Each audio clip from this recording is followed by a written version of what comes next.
من الشيطان الرجيم بسم الله الرحمن الرحيم الذي خلق فسوى صدق اللہ العظیم۔ دوستو یہ سورہ الاعلیٰ کی آیت نمبر 2 پڑھی گئی، بدھ کے دن جمعرات کے دن بھی پڑھی گئی تھی، تھوڑی اس پہ بات ہوئی تھی۔ حاصل ان تمام کا یہ ہے کہ اللہ رب العزت خلاق عالم ہیں۔ سورہ یاسین کے آخر میں یہ لفظ اللہ پاک کے لیے استعمال ہوا ہے کہ خلاق العلیم، اللہ پاک پوری کائنات عالم کی تمام مخلوقات کو اپنی کمال قدرت اور حکمت سے اس کو پیدا کیا ہے اور ہر چیز کو مناسب اور متوازن اعضاء عطا کیے، اور ہر اعضاء کے خواص ہیں اور یعنی اس کی خاصیت، اور خاصیت کے ساتھ ساتھ اللہ رب العزت نے ہر اعضاء کو کچھ صفات عطا کیے ہیں۔ مثلا زبان کو لے لیجئے جی، اس کی صفات یہ ہے کہ یہ بولتی بھی ہے، اور معافی ضمیر جو کچھ ہم کہنا چاہتے ہیں اس کو بیان بھی کر دیتی ہے یہ جی، اور اشیاء جو جن کا تعلق چکھنے سے ہے، ان تمام چیز کو چکھ کر کے فیصلہ کر دیتی ہے کہ یہ چیز کڑوی ہے، ترشی ہے، میٹھی ہے، کسیلی ہے، کیا کیسا اس کا ذائقہ ہے جی۔ ناک ہے، اس کو اللہ نے خواص دیا کہ اچھی اور بدبو، خوشبو کے درمیان اور بدبو کے درمیان تمیز پیدا کرتی ہے، نقصان دہ چیز کو دور سے محسوس کر لیتی ہے جی، اور قوت حاکمہ کے ذریعے فیصلہ کر دیتی ہے کہ یہ مجھے نہیں سونگھنا ہے۔ تو اللہ رب العالمین خلاق ہیں اور ہر چیز کے اندر اللہ نے صفات بھی عطا کی اور خواص بھی عطا کی۔ یہ دلیل ہے اس بات کی کہ یہ سب چھوٹی چھوٹی چیزیں جیسے کان، ناک، زبان، آنکھ، دماغ، ان سب کو اللہ نے خواص عطا کیا، صفات بھی عطا کیا۔ تو یہ چھوٹی چھوٹی چیزیں ہیں، بظاہر ہم کو نظر نہیں آتی، لیکن اس میں کمال درجے کی خوبیاں ہیں۔ تو یہ خوبیوں کو پیدا کرنے والا یقیناً کوئی نہ کوئی ہے جو ہمارا خالق ہے، اور ہم کو اس کو پہچاننا ہے اور ہمیں اس کا شکر ادا کرنا ہے تاکہ اللہ رب العزت ہم سے خوش ہو جائے۔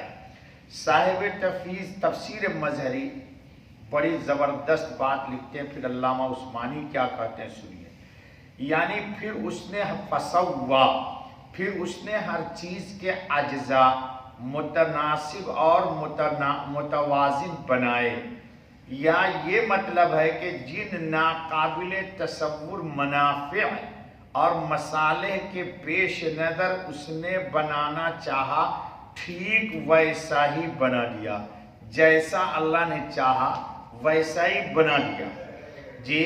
نظام کائنات کا جیسا تقاضا تھا ویسا ہی اس نے بنا دیا۔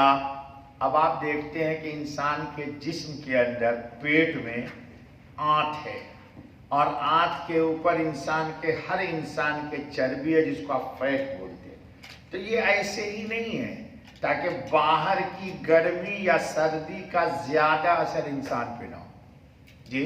یہ چربی میں قوت برداشت ہے، یہ برداشت کر لیتی ہے، سردی بہت زیادہ ہو تو اندر نہیں آنے دے گی ورنہ آتری جام ہو جائے گی، جیسے ایک دم ڈی فریج، گرمی ہے تو بھی نہیں پہنچنے دیتی۔ تو یہ اللہ کا نظام ہے۔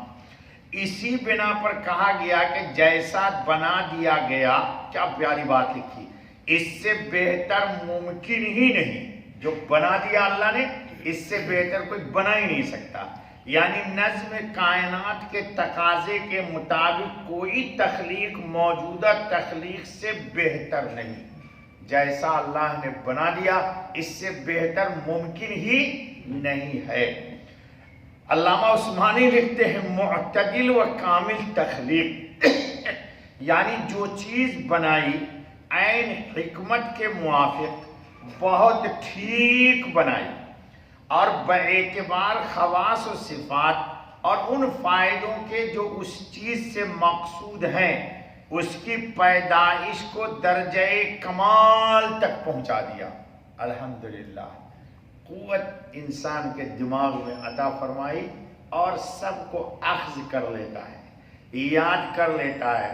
ایک بات ہم سن لیتے ہیں، ضرورت نہیں ہے اس وقت تو یہ اپنے ریکارڈ میں پیچھے چپس جس کو آپ بولتے ہیں، ادھر دیکھیے چپس انسان کے پیچھے ہے، وہاں یہ ریکارڈ کر لیتا ہے۔ اگر آپ کو علمی ذوق ہے بہت ساری باتیں پڑھتے ہیں، وہ یہ محفوظ کر لیتا ہے، جب ضرورت ہوتی یہاں سے یہ ٹرانسفر کر دیتا ہے زبان کو، اور کسی بٹن کی ضرورت نہیں ہے، کسی بٹن کی موبائل کی طرح نہیں کہ فلانے آدمی کے جاؤ واٹس ایپ پر تب اس کا واٹس ایپ کھلے گا، نہیں، جو چیز چاہیے بیان کے وقت حدیث و قرآن یہ یہاں سے ایک دم زبان پہ ٹرانسفر کر دیتا ہے۔ یہ کس کی دلیل ہے کہ ہمارا کوئی اللہ خالق کائنات خلاق عالم موجود ہے، اور ایسا معتدل مزاج عطا کی جس سے وہ منافع اور فوائد اس پر مرتب ہو سکیں۔ تو یہ سب کون کرتا ہے؟ اللہ تعالیٰ نے کہا سبح اسم ربک الاعلی، پاکی بیان کرو رب اعلیٰ کی۔ وہ کون ہے رب اعلیٰ؟ الذی خلق فسوا، جس نے بنایا اور پھر ٹھیک بنایا۔ الحمدللہ اللہ والے اللہ تک کیسے پہنچتے دوستو؟ رات کی تنہائیوں میں اندھیرے میں ہاتھ کو اٹھاتے ہیں، روتے ہیں، بلبلاتے ہیں کہ یا اللہ یہ جو کچھ بھی ہاتھ اٹھا ہے، زبان بول رہی ہے، دماغ سوچ سوچ کے الفاظ کے موتیوں کو سجا رہا ہے تیرے سامنے، یا اللہ یہ سب کچھ بھی نہیں تھا، ہم تو ایک ناپاک قطرہ تھے، آپ نے کمال قدرت سے ہم کو پیدا بھی کر دیا اور مانگنے کی قوت بھی دے دی اور توفیق بھی رات کی خلوت میں عطا کر دی، ورنہ اللہ ہم کیا ہوتے؟ گٹر کے تیرے ہوتے نہیں ہوتے؟ آپ کو کتنی دفعہ بدخوابی ہوئی ہوگی جی، وہ قطرہ پانی میں چلا گیا بدبودار تھا، لیکن یہ اللہ کی کمال قدرت تھی کہ اس نے ہم کو انسان بنایا۔ کیوں بنایا؟ معرفت اللہ کی ہو جائے گی، پہلے اپنے آپ کو پہچان لے۔ اللہ ہم سب کو اپنی معرفت عطا فرمائے جی۔